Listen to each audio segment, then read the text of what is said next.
The restaurant was dark except for a faint golden glow spilling from the kitchen. It was almost 2 a.m., and the city outside was asleep. But inside, Daniel, a single dad and head chef, stood alone, chopping vegetables quietly, exhaustion painted across his face. His apron was stained, his eyes heavy, yet he kept cooking. He wasn't making food for customers anymore. The restaurant had closed hours ago. He was preparing small lunchboxes for hospital workers nearby, something he did every night without pay. At the corner table sat a woman in a hoodie, quietly watching him. No one knew she was the CEO of the restaurant chain, visiting undercover to see how her staff truly worked after hours. She'd come expecting to catch inefficiency, maybe laziness, but what she saw stopped her cold. Daniel stirred the soup gently, tasting it before sealing the containers. His phone buzzed with a message, a photo of his sleeping daughter, sent by the babysitter. He smiled faintly, whispered, "Just a little longer, kiddo," and went back to work. The CEO watched in silence, realizing this man was using the restaurant's leftover ingredients not for himself, but to feed those who worked tirelessly through the night. Something about that simple act, quiet, unseen, and pure, stirred something deep inside her. Little did Daniel know, his small act of kindness that night was about to change both their lives forever. The next morning, Daniel walked into the restaurant early, as always.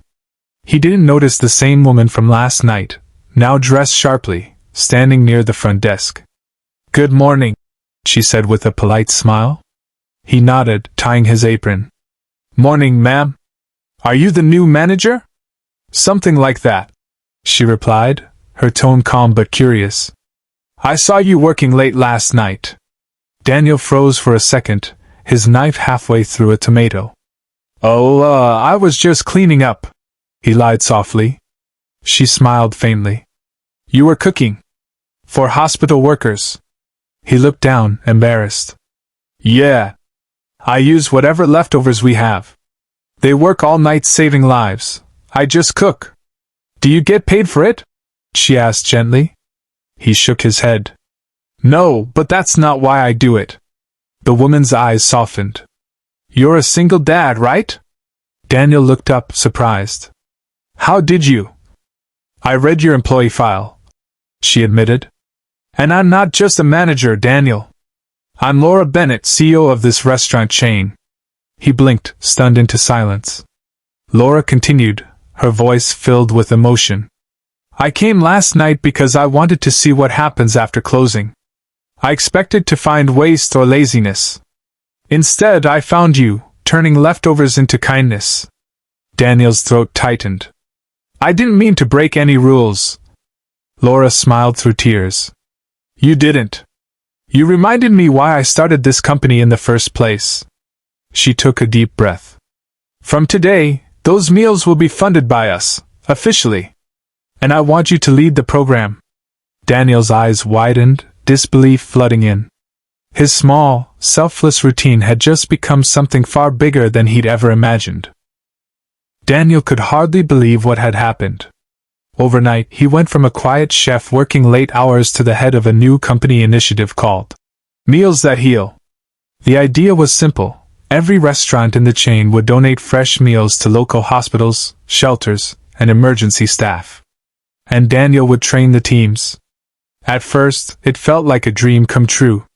The staff admired him, the press wrote stories about the kind chef who inspired a CEO.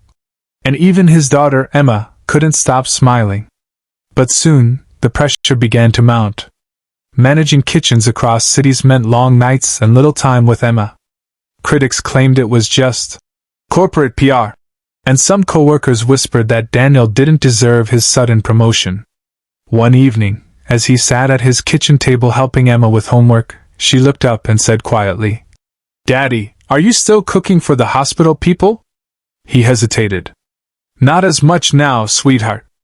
I'm helping others do it." Her innocent reply cut deeper than any criticism. "But they liked your soup." That night, Daniel went back to the restaurant, alone again at 2 a.m., just like before. He tied his apron, chopped vegetables, and started cooking. When Laura arrived for a surprise inspection the next morning, she found him asleep at the counter, surrounded by boxes of fresh meals. She smiled softly.